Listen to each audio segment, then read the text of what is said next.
Thanks for joining us today.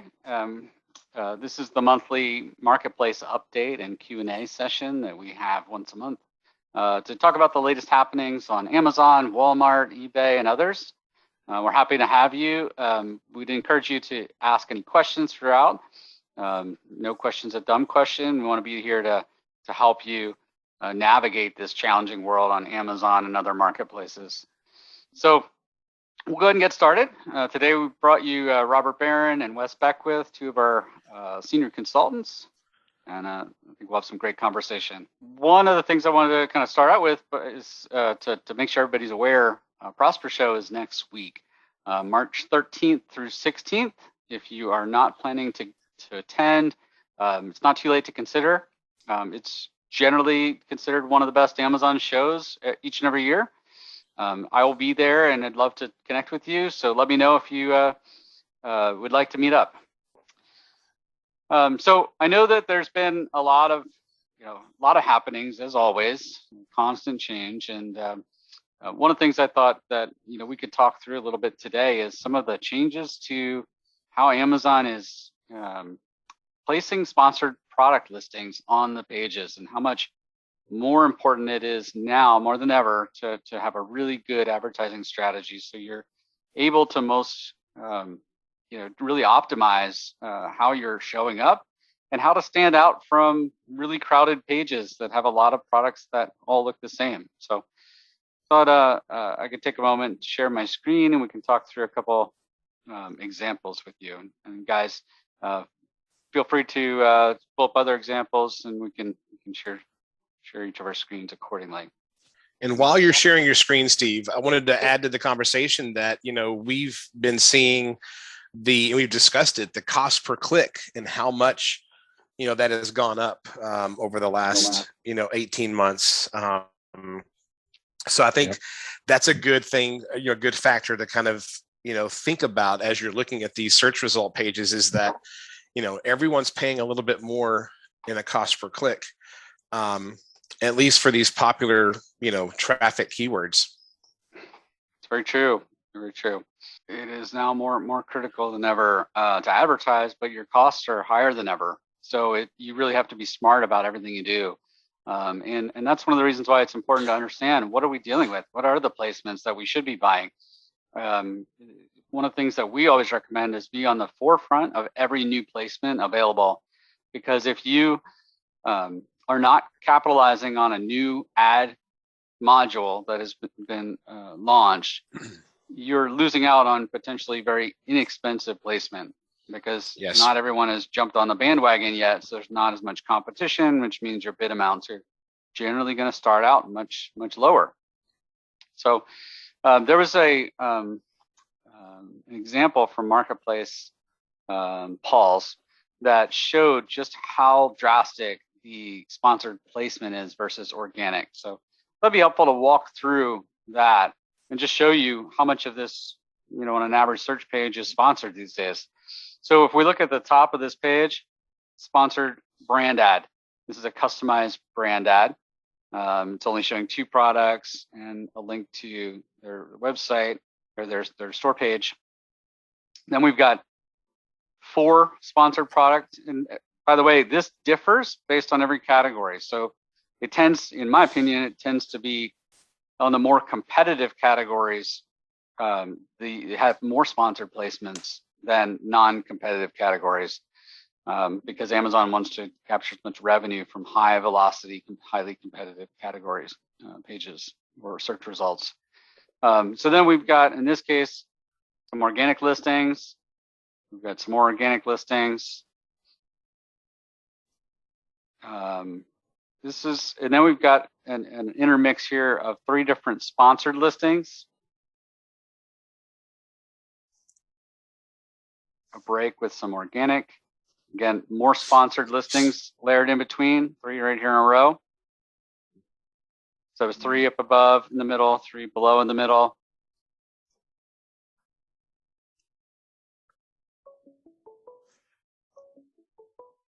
And now we've got a highly rated section. This is based on sponsored ads that have high review ratings. So again, more important for you to have really good products with good reviews, not only for the the organic conversion rate, but the additional placements that you could get with your paid advertising. Here we have a sponsored brand video ad. I mean, if you're not doing this, it's a big miss. Sponsored brand video ads have much higher conversion rates and click-through rates than the sponsored brand ads up above. Even though this is an ad, the consumer sees it as an ad, they also see it as an engaging ad. And you're able to, if you do it correctly in the first few seconds, draw their attention, bring them in. And once you get that customer to watch your video, Amazon quotes a 3.6x increase in conversion rates when customers watch videos. So you can list multiple videos on a product page, and of course, use them selectively for your advertising. Yeah, and it's interesting, Steve, if we remember when sponsored videos first came out, the cost per click for them was ridiculously low, because one, people didn't know about it, but the other part, people mistakenly, or sellers mistakenly, thought that they needed this, $3,000, $5,000, $10,000 video, whereas it just needs to be a video format, still needs to be a decent quality, but it doesn't have to be this really expensive thing to get this good placement.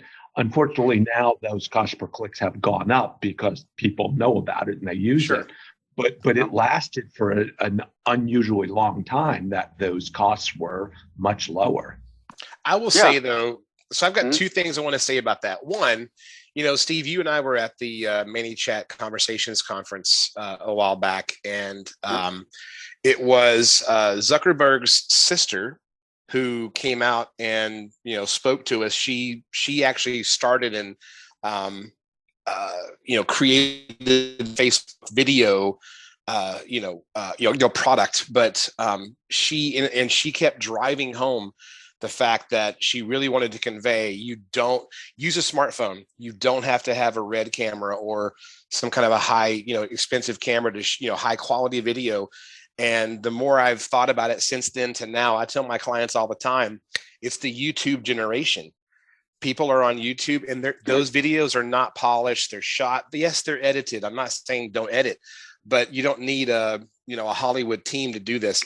But really quick, I wanted to say on the video side too, I don't think enough people are applying the same strategies and tactics that we use for listing optimization to their videos. I see videos all the time that, yes, the product looks fantastic, but what does that product do better than the other products above it or below it on the search result page? And like the exercise equipment you were just on, it was showing some features there, but it's a dark background and it had a gray background in small white text. And, Steve, I hear you all the time when we're talking about A+ content with a client and we're looking at it and it's like, hey, that's great for desktop. What does it look like on mobile? Look, use your mobile emulator. But anyway, I would just quickly say, apply those same tactics to your video, because you've got to show the feature sets. You've got to, especially on high dollar fitness equipment, show what the difference is between what yours does and what the competition does. And that's what'll help those videos convert. And then that cost per click is not so bad.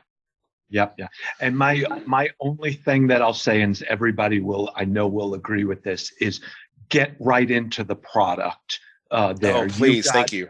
You have, people are scrolling down. You've got 1 second to catch them. Everybody will laugh at me at this. Everybody knows how big I am to fishing. And so many of the sellers, they show these fishermen on the beautiful lake, beautiful sunset on the ocean, and it's 15 seconds later before they get into the product they're selling. Right. I'm gone. Yeah. Consumers are gone. You've got to jump right into it. Before you put it out there, show the video, test it, show it to your friends.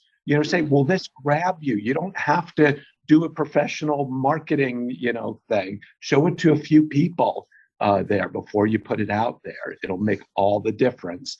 And again, because that costs a click. Show it to your honest friends. Yes. Seriously, yes. No, show it to your friends that are critical. Call you out. Exactly. Yeah, because I listened to a guy on YouTube and he said, one of the things, advice he gave to somebody was get better friends, because that video is awful. And if your friends told you it was good, get better friends. Anyway, go ahead. Yeah, well, I had a client exact same thing. We went through this yesterday or 2 days ago, and I said, "Look, please." I'm just nice about it. I said, "Don't take it personal." And Right. then I pointed We're here to all help these you. things out. And in their case, it was like it was only 6 seconds of what I'll call this fluff. And I said, "Yeah, that's 5.5 seconds too long.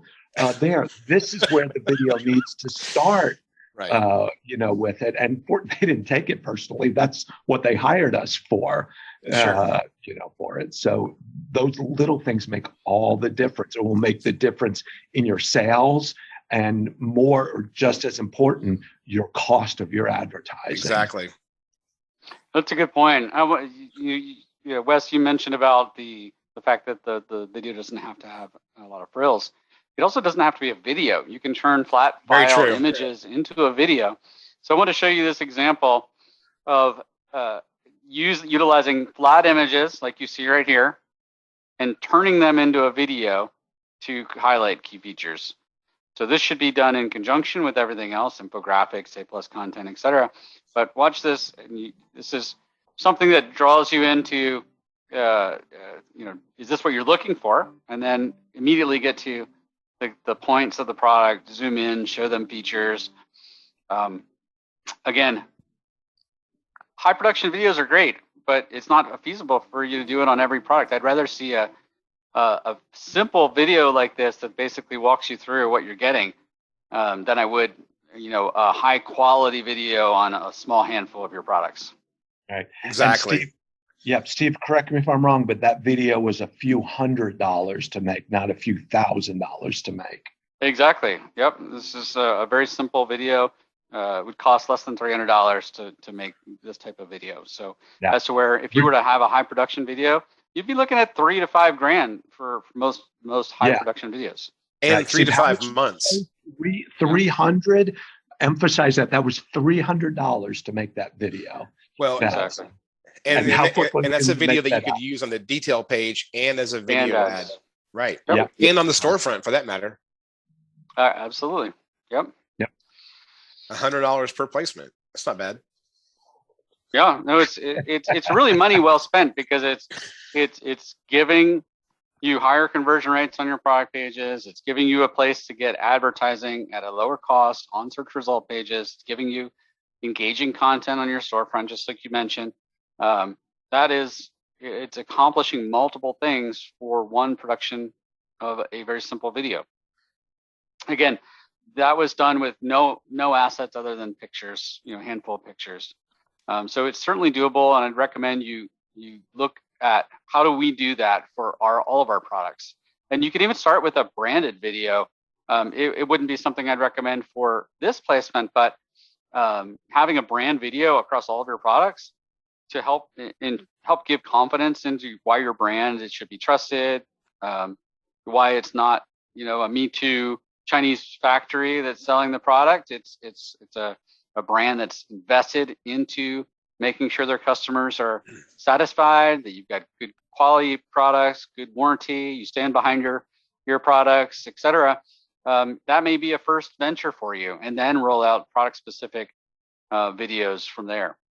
I want to also show this placement. This is Amazon's choice. This is a placement that is not sponsored, simply based on what is Amazon considering a choice pick for the term that I search for. Again, multiple different types of modules on this particular page. I'll show you a couple more examples. Here on this page, I searched for Mixer, and I want to show you how many sponsored placements we have here. We've got the sponsored brand listing at the top, sponsored, and we got some organic mixed in, sponsored. And one thing too, before you get too far down that page, I wanted to call out that the last page we looked at had 4 sponsored ads at the top. So you've got 4 opportunities. I know, you're one of my clients who has multiple, products in the category. We will work really hard to get multiple placements in those top 4 spots. This category, 2. It's a very different space. Go ahead. Yeah, and the if you're not paying attention to what the advertising is telling you, you're like, I've got this. I'm getting impressions on this. Yeah, you may be getting impressions on it, but you're not deemed the top item of choice based on what consumers believe is recommended based on bestsellers, on what consumers are buying most. So if you're up here in these two sponsored placements, a lot of customers don't pay attention to the fact that these are sponsored and assume that these two products are the best of the best. That's what Amazon's featuring for you to buy, because that's what everyone else buys. And of course, in today's environment, people are trusting of what other people like and use and recommend. So they see something like this with high reviews, and they may click on it and think nothing less, when in reality, that product is far inferior than this product, which has a lot more reviews and maybe better suited, or another sponsored product listing below that might be perfectly suited for their needs, but it's just not getting the attention because it blends in with everything else. And that's something that we were talking about earlier today, is the importance of making your product imagery look different enough that it draws attention. Because Exactly. look how many gray mixers we were dealing with right here. So Right. as simple as a different color option, a little bit of pop. Like, I like to see this kind of thing, a little bit of color to draw attention to the eye, something that may give it a little bit of a lifestyle aspect if you can incorporate it. Here's one where it shows some product in use, but that adds color appeal, it adds clarification, versus this product which is basically following what Amazon recommends, plain white background, but with a white product on a plain white background. This just simply does not look appealing in comparison to a lot of the other products. Well, it's not even sized out to the corners either. Which, by the way, is something that a lot of people don't realize the importance of doing that. But Amazon specifies that that product should represent 85% of that image. So only 15% should be white space, essentially. And if you're way off, Amazon may not give you as much organic placement, simply because it doesn't view that image as optimized based on their requirements. And that's why we always tell people, do things by the book and be as complete as possible, because you want Amazon, when they're looking at algorithmically what should get placed, there to be nothing that your competitor has on you. Everything should be, we're filling out everything completely. The customer should be wanting for nothing. They know all of the information about the product. We're following the image guidelines. We're following the content guidelines, et cetera, so that you don't have anything going against you. And this particular product, essentially does.